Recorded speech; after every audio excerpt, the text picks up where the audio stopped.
بسم اللہ الرحمن الرحیم۔ سورۃ الاعراف رکو نمبر 23 میں پہلا سوال ہے، استدراج سے کیا مراد ہے؟ کفار و منکرین دنیا میں کیوں پھلتے پھولتے نظر آتے ہیں؟ استدراج سے مراد ہے آہستہ آہستہ پکڑنا۔ یہ آیت 182 میں اس کا جواب دیا جا رہا ہے۔ اس کا ترجمہ ہے،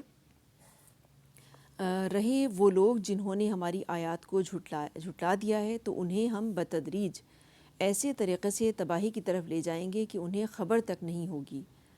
میں ان کو ڈھیل دے رہا ہوں، میری چال کا کوئی توڑ نہیں ہے۔ یعنی استدراج کا مطلب ہے قانون امہال، ڈھیل دینے کا قانون، اللہ کی طرف سے جو قانون ڈھیل دینے کا قانون ہے۔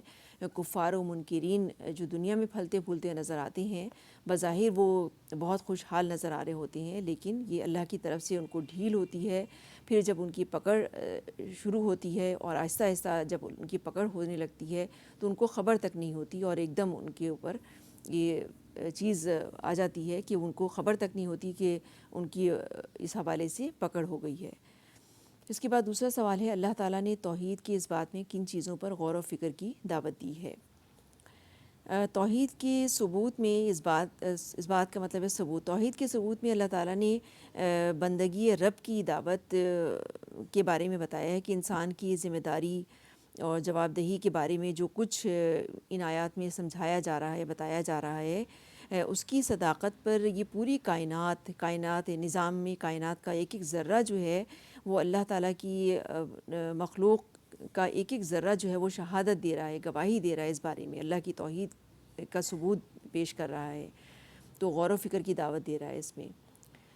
تو تیسرا سوال ہے کہ اللہ تعالیٰ نے منکرین حق کے اعراض پر اس کے توحید کے اس بات کے بارے میں مزید یہ بتایا گیا ہے نا کہ اگر یہ آسمان و زمین کے نظام پر غور کرتے یا اللہ کی بنائی ہوئی کسی چیز کو بھی بنظر تأمل دیکھتے تو انہیں خود معلوم ہو جاتا کہ شرک کی تردید اور توحید کے ثبوت میں اللہ تعالیٰ نے بندگی رب کی دعوت کس طرح سے دی ہے انسان کو، کہ انسان کی ذمہ داری جواب دہی کے بارے میں جو کچھ اس کو سمجھایا جا رہا ہے، اس سے پوچھ گچھ ہوگی، تو اس کی صداقت پر اگر وہ غور و فکر کرے تو اس کی صداقت، اس کی گواہی جو ہے وہ نظام کائنات کا ایک ایک ذرہ دے رہا ہے۔ اللہ تعالیٰ نے پھر تیسرا سوال ہے، اللہ تعالیٰ نے منکرین حق کے اعراض پر نبی صلی اللہ علیہ وسلم کو کس طرح تسلی دی ہے؟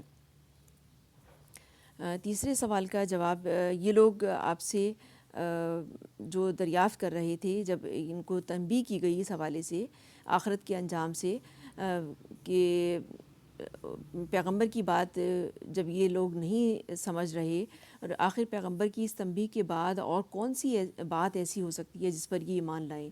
تو جس کو اللہ رہنمائی سے محروم کر دے، یہ آپ صلی اللہ علیہ وسلم کو تسلی دی جا رہی ہے کہ جس کو اللہ رہنمائی سے محروم کر دے اس کے لیے پھر کوئی رہنما نہیں ہے، اور اللہ انہیں ان کی سرکشی ہی میں بھٹکتا ہوا چھوڑ دیتا ہے۔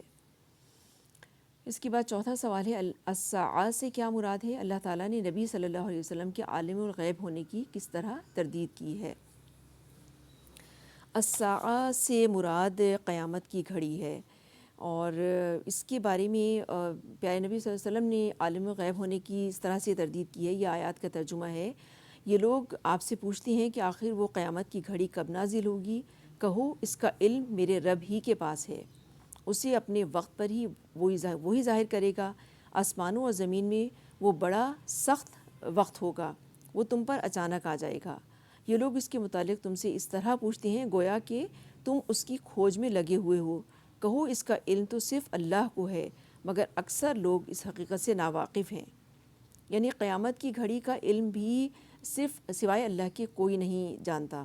پیارے نبی صلی اللہ علیہ وسلم نے اس بات کو ظاہر کیا اور یقین دلایا کہ یہ لوگ جو عالم الغیب ہونے کا آپ صلی اللہ علیہ وسلم پہ کر رہے تھے کہ آپ کو غیب کا علم ہے، تو آپ نے اس بات کی تردید کی کہ قیامت کی گھڑی کی جو بات ہے اس کا علم صرف اللہ کو ہے، مگر اکثر لوگ اس حقیقت سے ناواقف ہیں۔